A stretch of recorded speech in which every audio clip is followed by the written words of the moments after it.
Okay, so we just completed our Monty Hall demonstration, and we found that I was right more often when I switched than I was when I stayed. So what I was trying to illustrate is that we have to accept error in order to reduce error. But in our regular lives, when we're playing games or when we're trying to make predictions about other people's behaviors, will my friend be late when we're meeting at the movies tonight, that kind of thing, why do we try and avoid all error? Sometimes employing thinking errors in order to avoid being wrong. Why? Well, we don't like being wrong. Duh, right? I mean, we don't like being wrong. We want to find information that will support what we already believe so that we can deny that we were ever at risk of being wrong.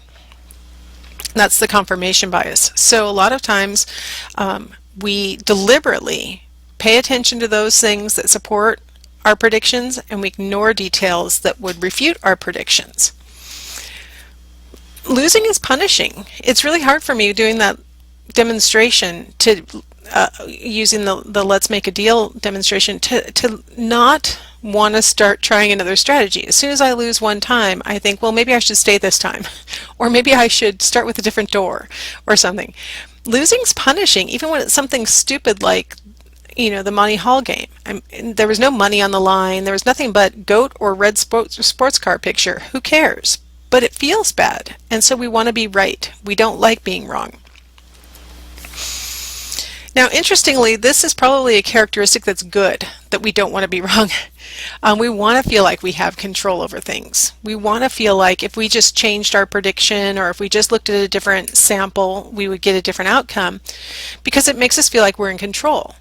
It's actually a bad sign if you don't try and gain control over things, even when you don't have a chance of being in control of them. Research has shown that depressives are much quicker to recognize that they're not actually controlling a random light pattern than non-depressives are. Non-depressives will stick to it and keep trying different things, trying to get control over that random light pattern. It's kind of a healthy thing to do, to try and gain control over things, even when you don't really have control over them. Okay, so now this is going to illustrate what kinds of information we should take into account when we're trying to describe people's behavior or predict people's behavior. So let's pretend like we're hiring an accountant. The personnel manager of a large firm had to select a new chief accountant. No one in the firm's accounting office was qualified for the job, so an outside candidate had to be found. The job requirements were expertise and practical experience in accounting, organizational skills, and the ability to get along with and to lead other people. There were two candidates for the job, Mr. Simpson and Mr. Barker. Each had worked for a small firm previously, and they had about the same amount of experience in accounting. Both had letters of recommendation from two former employers. The personnel manager, who's doing the hiring, personally knew all of the employers and trusted their judgment. Okay, so first Mr. Simpson. Both letters on Mr. Simpson indicated that he was an excellent accountant and that his organizational skills, that is, delegation of responsibility, regulation of paper flow, and meeting deadlines, were fairly good. One letter said he was a fairly effective leader, but he did not get along with several members of his staff, and in fact some actively disliked him. The other letter also expressed some fairly strong reservations about his ability to get along with the staff, but not about his leadership ability. Now Mr. Barker, both letters on Mr. Barker indicated that he was an excellent accountant and that his organizational skills were quite good. Both letters stressed that he was an excellent leader and that he got along extremely well with almost all staff members. The personnel manager interviewed both men and introduced them to the 12-member accounting staff at a half-hour get-acquainted session. Mr. Simpson seemed quite impressive, obviously intelligent, energetic, and good-humored. He made a very solid impression on the personnel manager and on most of the staff members. Mr. Barker did not make such a good impression, either on the personnel manager or on the staff. He seemed intelligent enough, but somewhat ill at ease and awkward. Most of the staff wondered how easy he would be to get to know and to communicate with. Which candidate should the personnel manager pick and why? Okay, so when I do this class in person, I usually have my students actually get into groups and make a decision, and they're supposed to pick a candidate and then what are the most important things to take into consideration. Okay, so we'll pretend like we discussed it among ourselves. All right, so the things to take into consideration are those pieces of evidence that are based on larger data sets and then also average data sets. So, which would fulfill those goals better? The letters of recommendation or the half-hour get-to-know-you sessions? Which of those two things, the letters of recommendation or the half-hour get-to-know-you sessions, would provide a wider range of behaviors being analyzed that would allow us to get a better average for the behaviors of the two candidates? Well, it turns out that the letters are going to be a lot more informative because each of those employers knew each of the candidates for a much longer time than the half-hour session is going to allow us to know him. So we should take the letters into more consideration than the half-hour get-to-know-you sessions. And of course, we all know that we sometimes can end up behaving really weirdly in interviews, but sometimes we come off as awkward. I did an interview once where I afterwards was told that, I seemed really ill at ease. I just seemed really uncomfortable. So then the very next interview I went for, I was told that I seemed too relaxed, like I didn't even care if I wanted it or not. It's like, man, I cannot win for losing with my demeanor in these interviews. I mean, you get to meet people for 15, 20, 30 minutes, and it's really hard to be your normal self.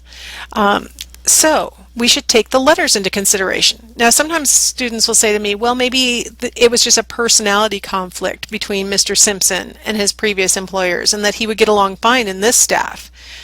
Well, both of his letters said the same thing.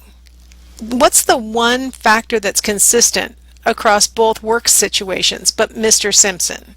You can't say that he keeps getting assigned to groups that just have a problem with him rather than he has a problem with them. Right? Everybody else is getting along except for him. We need to take the letters into account more than our personal experience with him. What we're talking about is the difference between actuarial prediction, where we're taking all the data into consideration, versus clinical prediction. Clinical prediction is when we make our predictions based on personal knowledge of the individual's intent. So when Mr. Simpson comes and interviews and acts really friendly and tells us all of his plans for how he's going to build teamwork and all these things that he says he's going to do, that's clinical prediction. So we're hearing him say these things, we know what his plan is. If we put more weight on that than on what he actually has managed to accomplish in his previous two jobs, we would be using clinical prediction.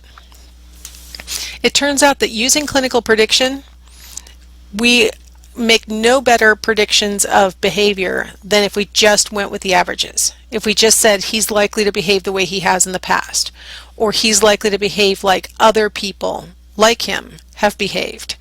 Because sometimes we don't have letters of recommendation, we just have a person who we really have no basis for judging how they're likely to behave. So sometimes we have to do it based off of demographics or something like that.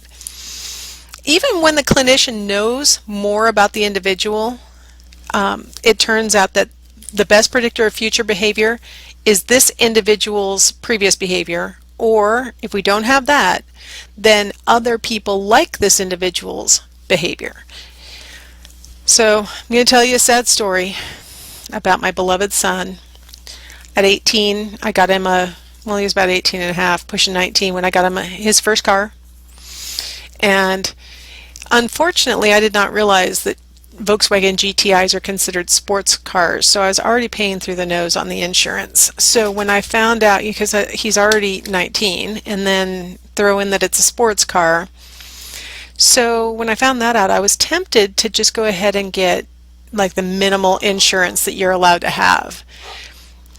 I know my son, he's a really good boy. He's, is conscientious, he's cautious, he's, all the things that would make me think clinically I can probably just go ahead and go with the minimums because nothing will happen. He's a really good driver. He won't have an at-fault accident. But then I thought, why do they charge so much more for 19-year-old boys than they do for 25-year-old men, right? What is that? Why do they charge so much more for 19-year-old boys than 19-year-old girls? What is that? That's called actuarial prediction. They've got all this data that they've based the tables on. And I thought, I don't have a lot of data on my own son driving a sports car at 19, but they have a lot of data on 19-year-olds driving sports cars. And I thought, you know what, I'm going to go with full insurance.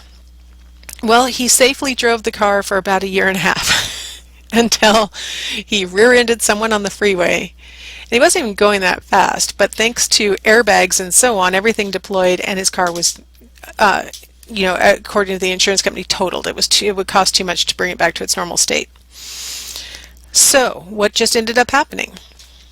My clinical prediction would have cost me a lot of money if I had gone with it. If I had said to myself, my son will not have an at-fault accident, I'm not going to waste my money, I would have, a year and a half later, been out of car, all gone. Bye-bye, all money. Instead, I decided to go with actuarial. So it brings up really an interesting question. If actuarial data is so much more important, why do we do anything other than ask for letters of recommendation and make our hiring decisions based on that? But it's partly because even though we all kind of consciously know that interviews are not the appropriate situation to really get good information that will really be making clinical judgments rather than actuarial, we still feel like we have to do our due diligence and make sure we know this person. I was just involved in the hiring process at Eastern Washington University, and we interview people for hours. We bring them to school, we have them do a job talk. We interviewed them, the office staff interviewed them, we took them out to eat. we spent hours and hours with these candidates to hopefully get past the clinical part. But I think we were still doing clinical prediction when we tried to decide who was probably likely to be the better candidate. I don't know how you can really get around it.